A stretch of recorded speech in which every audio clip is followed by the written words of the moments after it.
Vicky Jackson, quien disertará sobre la revisión constitucional de las enmiendas a la Carta Fundamental y los derechos económicos, sociales y culturales, una ventana a la teoría constitucional. Adelante, doctora Jackson.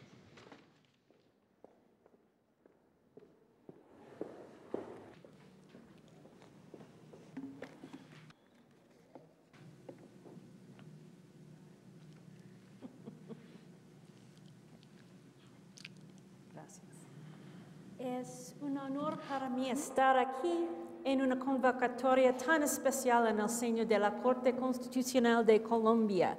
Quisiera agradecer al presidente de la Corte por haberme invitado a participar en estas sesiones. A partir de ahora debiera continuar en inglés. Thank you.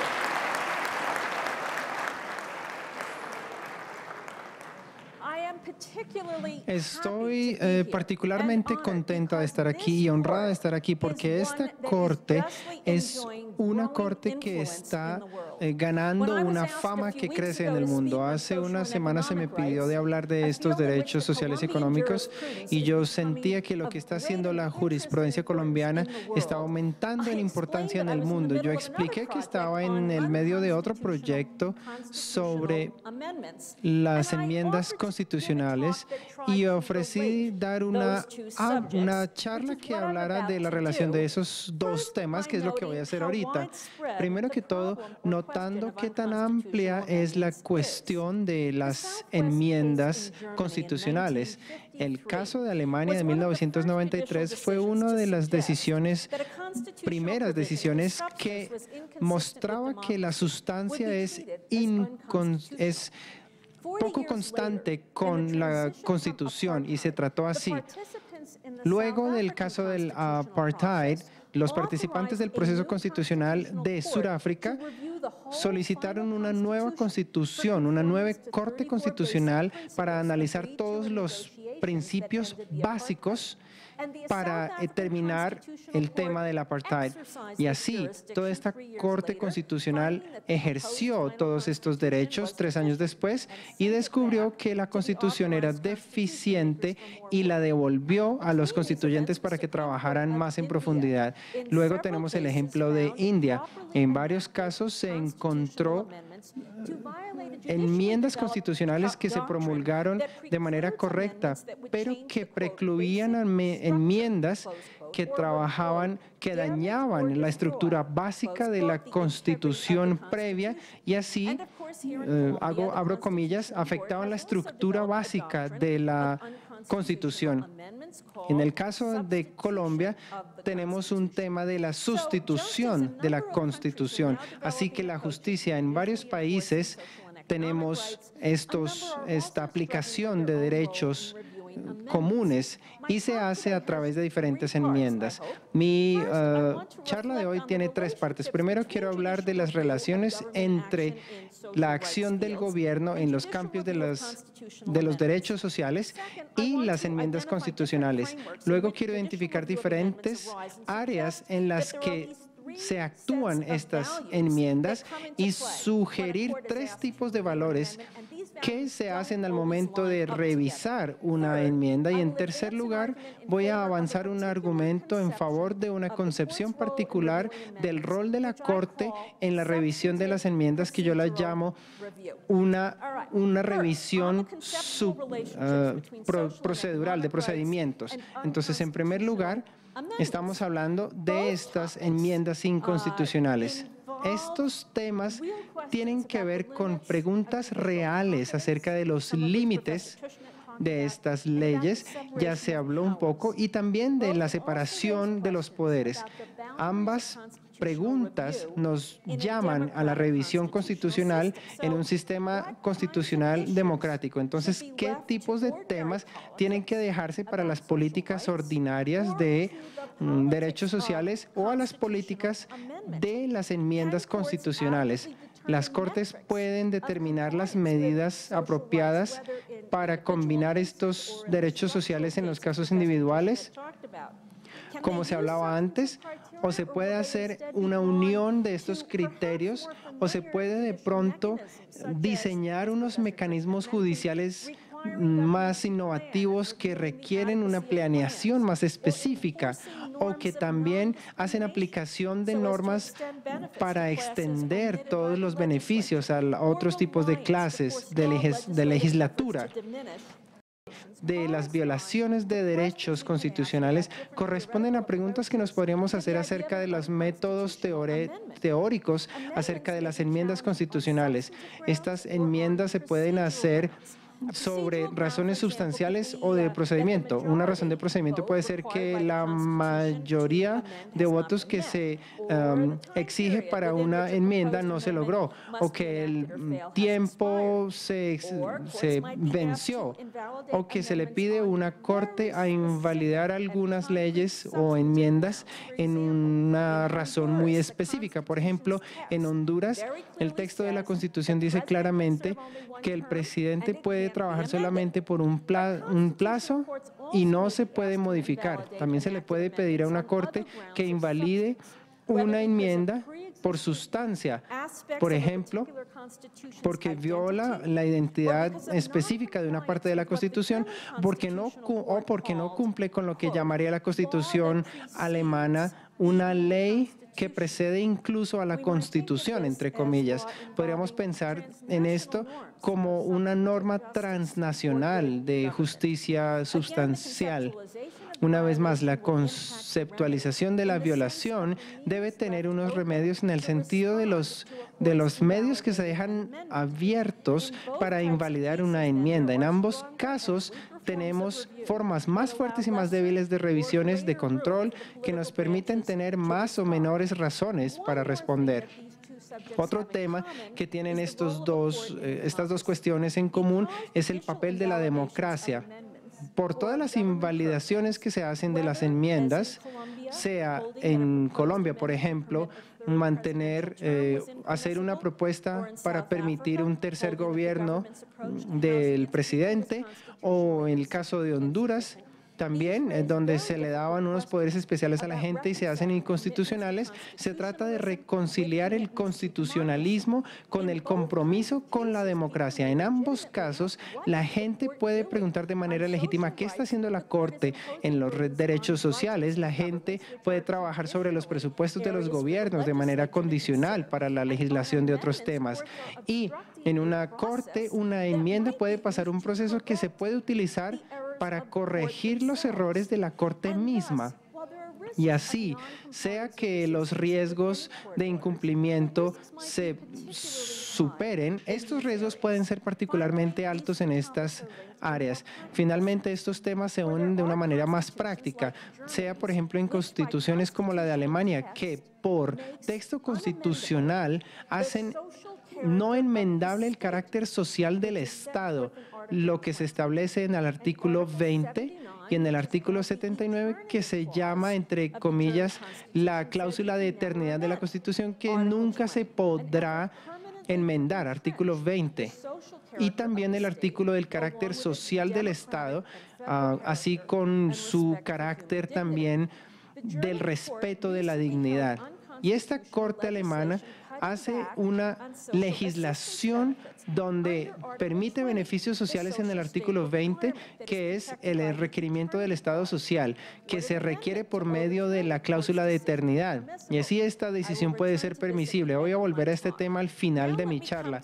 Ahora déjenme pasar a la segunda parte de mi charla, que comienza preguntando diferentes temas que yo espero que voy a clarificar, diferencias sobre contextos en los que se hace en la revisión de las enmiendas. Primero, el texto propio de la Constitución habla acerca de la permisibilidad de una enmienda y de la permisibilidad de la revisión tradicional.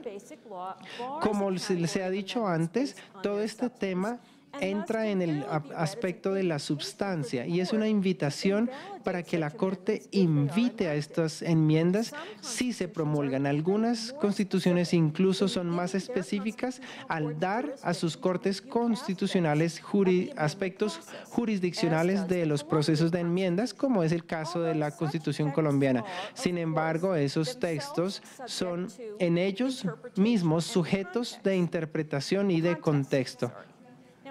contestación, corrijo. Entonces, tenemos también el tema de la Corte Constitucional, de la Constitución interina de Sudáfrica, y la Constitución final de Sudáfrica contempla específicamente que las Cortes van a revisar al menos aspectos del proceso de enmienda constitucional. Mucho menos comúnmente se ven estipulaciones de constituciones específicamente para prohibir la revisión tradicional de las enmiendas. La más famosa en India en 1976 se promulgó una enmienda que decía: ninguna enmienda de esta Constitución se va a cuestionar en ninguna corte bajo ninguna razón. Y así entonces no hay ninguna limitación al poder constituyente del Parlamento para enmendar la Constitución. Y la Corte Suprema de la India encontró que esta parte de la enmienda de la Constitución era no constitucional, que no era consistente con la estructura básica de la Constitución. Y muchas otras constituciones se mantienen silenciosas en el tema de estas capacidades de alegación. Así, entonces, en Estados Unidos tenemos diferentes retos de tipo de procedimientos. Por ejemplo, en 1939, la voluntad de la Corte de Estados Unidos para revisar incluso retos de procedimientos. Y así tenemos otros miembros de la Corte que trataron temas acerca del proceso para ratificar la enmienda del trabajo infantil. Y así, en el caso de la Corte Suprema de Irlanda, se ha hecho diferente trabajo para invalidar enmiendas constitucionales que no son sustanciales. En la Corte Suprema de India, por ejemplo, se trabaja en lo que pertenece a su base específica y a lo que no base. Y así se distinguen diferentes características constitucionales de las que no son esenciales y el ejercicio que al final no pueden ser vulnerables. Déjeme pasar a la segunda pregunta, que es si la revisión de estos temas debe ser procedimental o sustancial. Sea que una constitución trata de temas procedimentales, como muchas lo hacen, no es absolutamente necesario trabajar en términos de revisión de los procedimientos. Incluso si la Constitución autoriza el proceso de enmienda, hacer este tipo de revisión puede ser consistente con, por ejemplo, la idea de la revisión y hacer aplicable toda la fuerza del acuerdo. Así puede estar implícita la idea de una constitución escrita y la ley sobre la que se va a ubicar esta ley o la que se va a parar esta ley. Puede haber diferentes discusiones que salen de este proceso de enmienda que van a suceder en las Cortes, pero de este mismo modo, la revisión de estos procedimientos se define por los tipos de preguntas que se le hacen y acerca de si un tema constitucional va a ser consistente o no va a ser consistente con los principios de no enmendabilidad. Una tercera pregunta: ¿qué tan específico es el texto de la Constitución que se le dice que hace una Constitución sustantivamente impermisible? Les voy a dar un ejemplo de la Constitución de Honduras. Les puedo dar otros ejemplos, pero en razones del tiempo voy a pasar esa parte de mi charla. Sin embargo, sí quiero tener tiempo para hablar de las diferencias importantes en las teorías por medio de las cuales un cambio se puede entender como sustancial. Ahora, a pesar de que el texto de la Constitución alemana dice específicamente que no hay enmendabilidad de ciertos principios y así da una base positiva en el derecho para lo que las Cortes tienen el poder de revisar, la Constitución alemana y la Corte Constitucional da una idea de enmienda inconstitucional en la ley que precede incluso a la Constitución. Eso quiere decir, en alguna idea, que en las palabras del profesor Gerald Newman, es suprapositiva, no es dependiente de actos positivos de enmiendas de ley.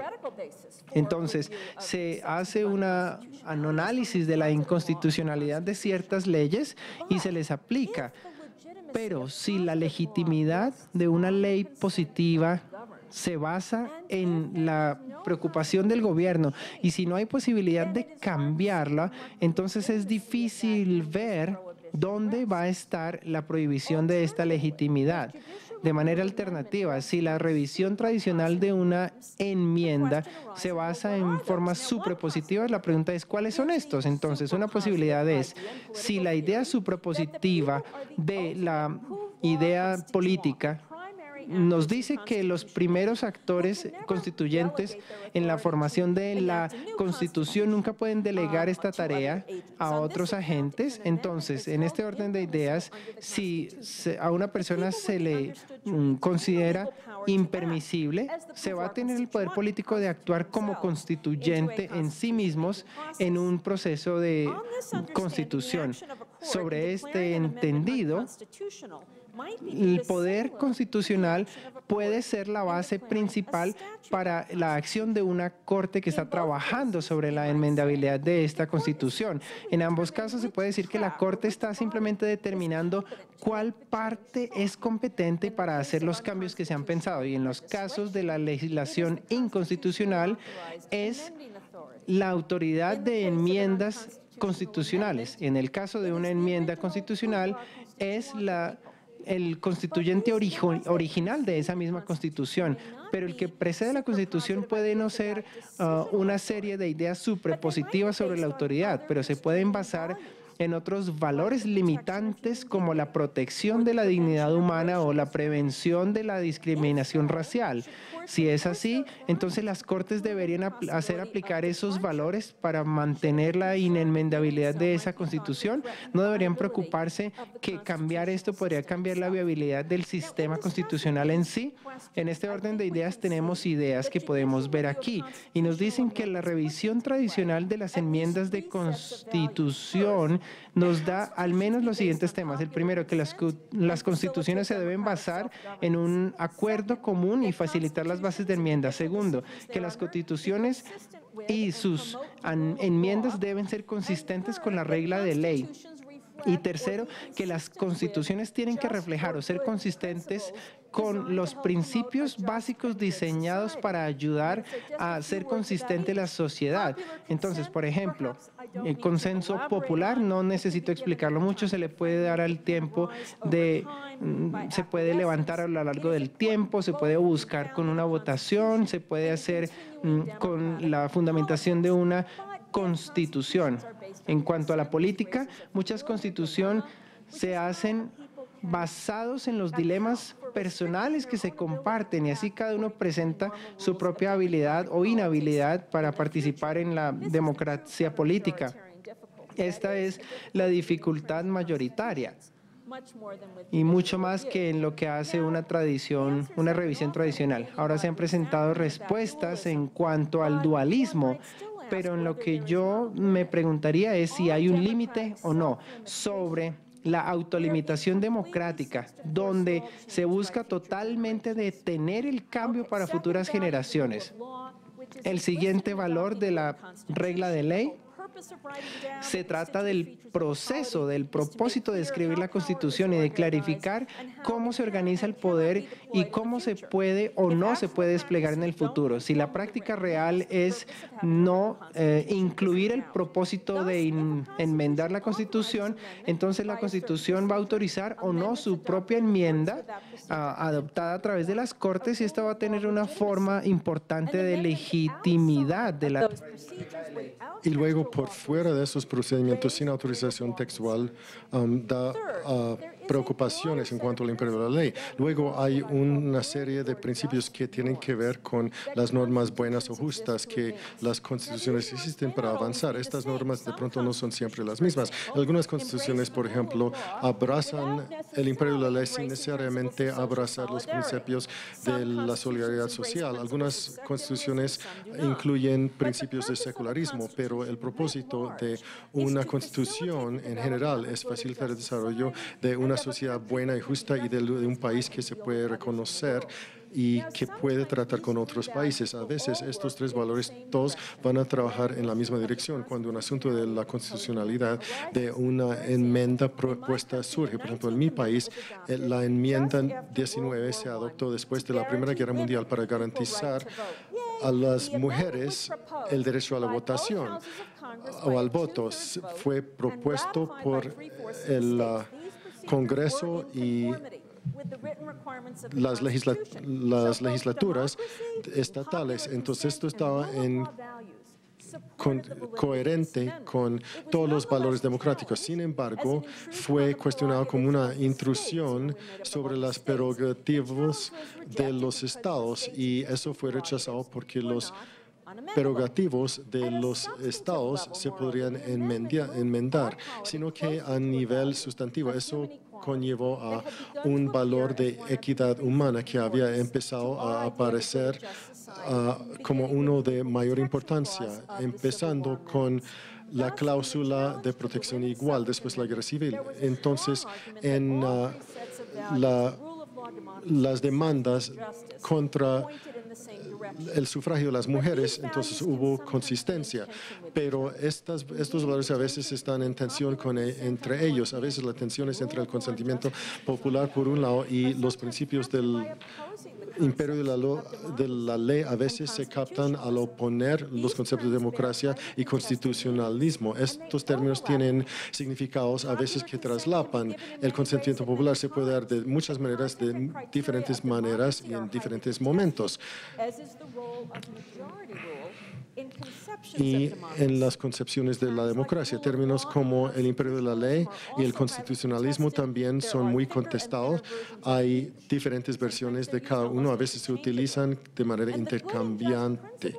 Y los principios buenos y justos pueden incluir y deberían incluir los gobiernos democráticos autónomos que complica la tensión supuesta entre el consentimiento y los principios justos. Sin embargo, las tensiones existen, como voy a ilustrar en la última parte de mi presentación.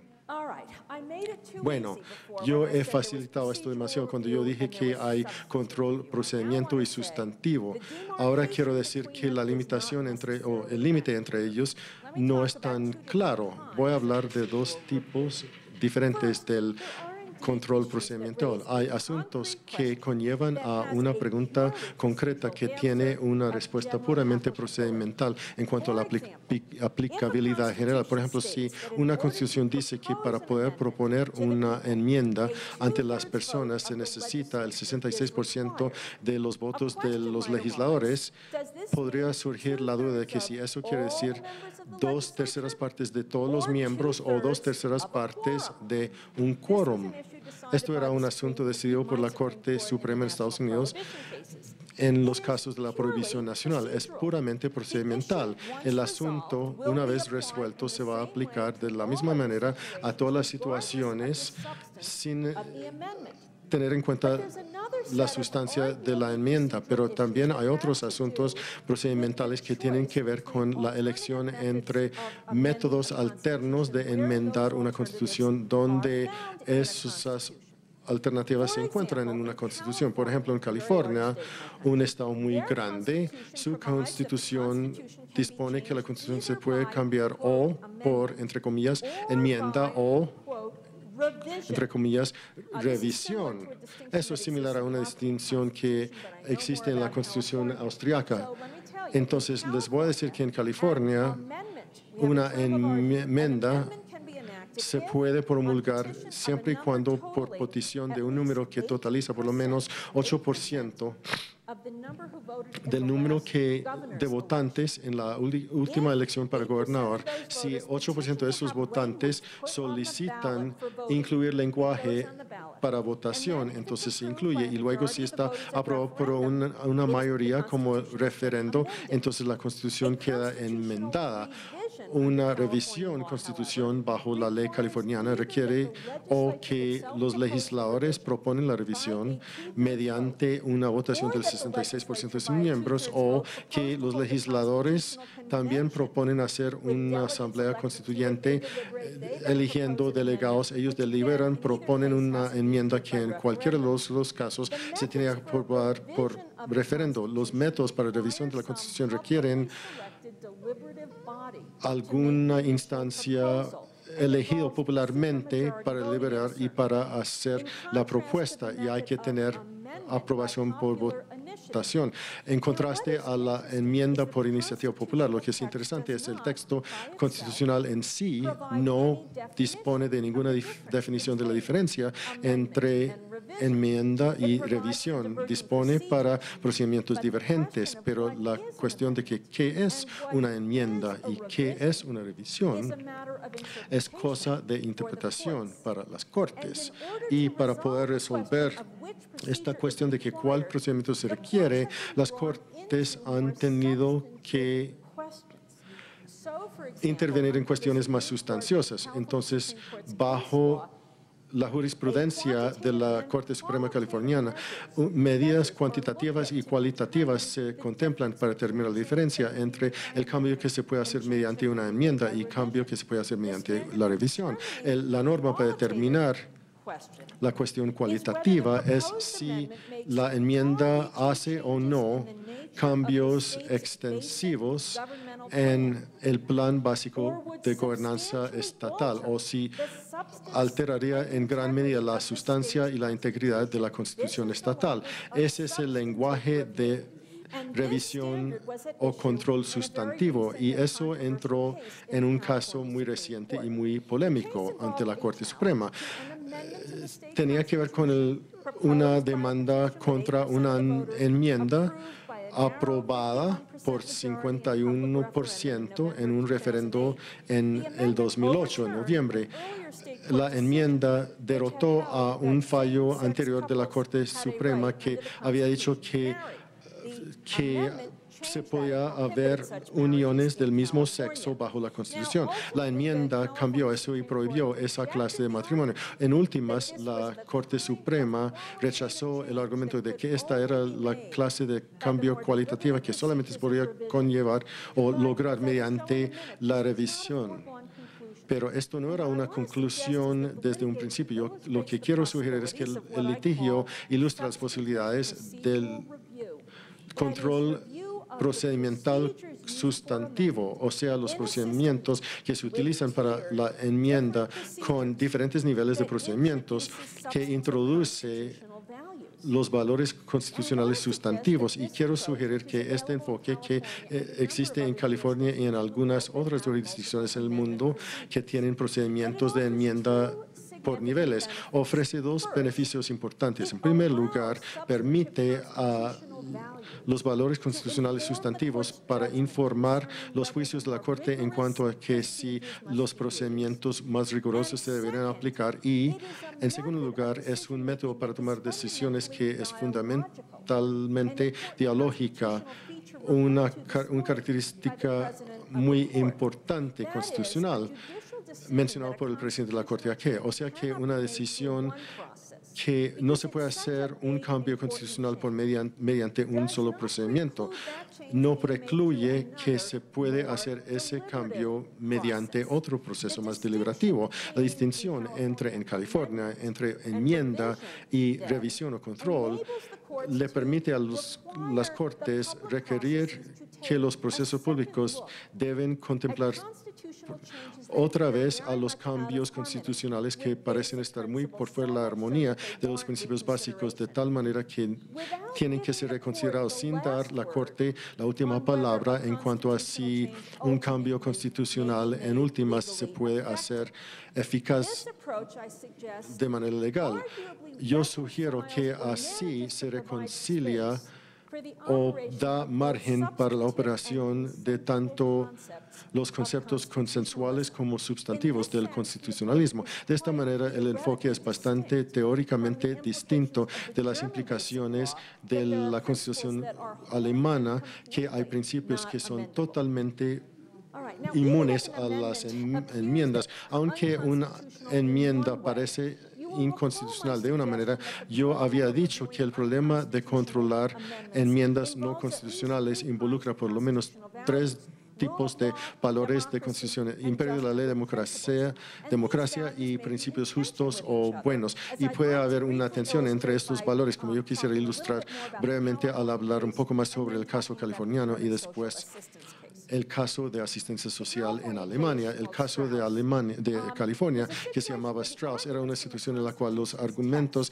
del texto constitucional eran, hasta cierto punto, eran indeterminados. Hubo buenos argumentos de parte y parte. La diferencia entre enmiendas y revisión no estaban especificados y hubo margen para argumentar cualquiera de los dos lados. Unos decían que no hubo ningún conflicto entre la soberanía popular porque las personas habían establecido la distinción entre revisiones y enmiendas para ser aplicados por las Cortes. Los defensores de la propuesta 8 argumentaron que si se invalidaba propuesta 8 sería una forma de activismo judicial, una revolución constitucional inconsistente con la jurisprudencia pasada que ignoraban la voluntad de las personas en cuanto al significado del matrimonio. Ambas partes tenían argumentos con fuerza bastantemente relacionado con la evaluación de los tomadores de decisión en cuanto a las demandas de la democracia como una base para la fuerza de esta propuesta y en cuanto al respeto para la voluntad popular. La Corte Suprema anteriormente había fallado que una enmienda era inconstitucional. Era una que requirió a las Cortes estatales interpretar sus derechos constitucionales para los acusados para no dar más protección que los acusados recibirían bajo la Constitución Federal.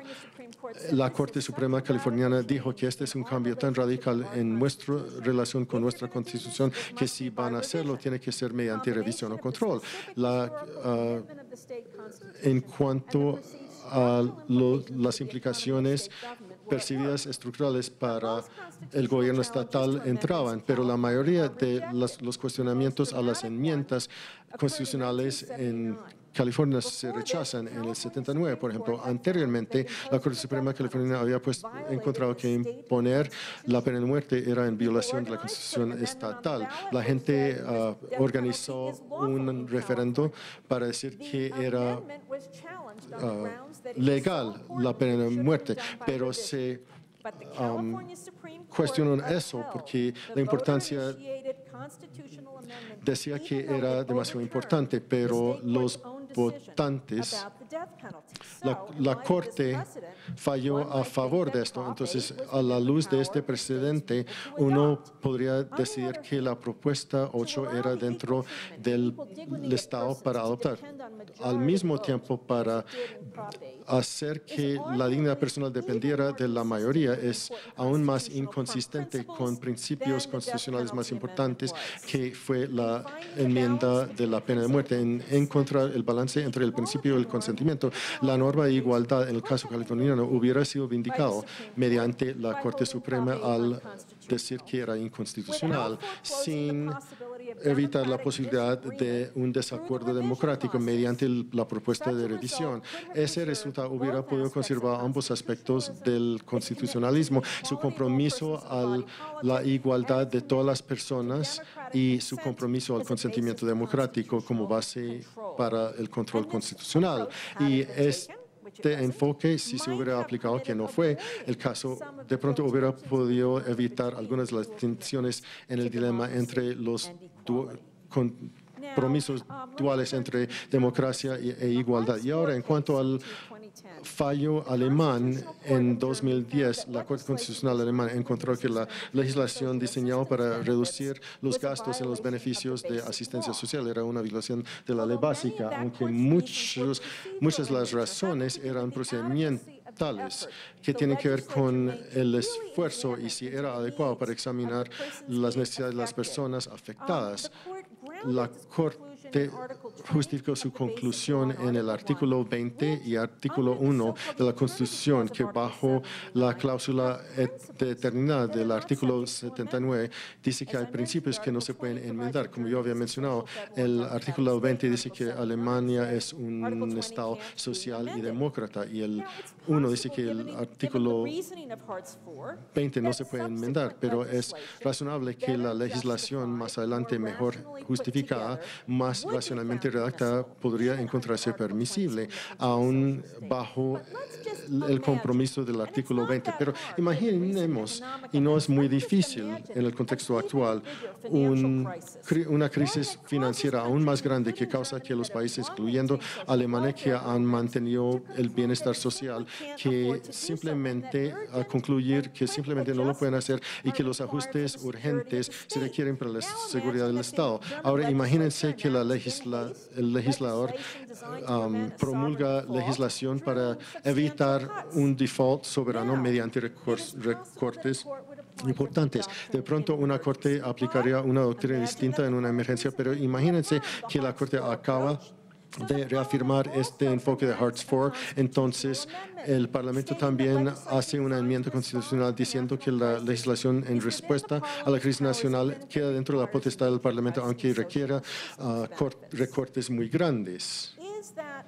¿Es esta enmienda permitida? ¿Será que la Corte debería invalidar esta enmienda como inconsistente con las cláusulas de la Constitución? Si no se invalidara, ¿es esto un cambio intolerable en cuanto al imperio de la ley?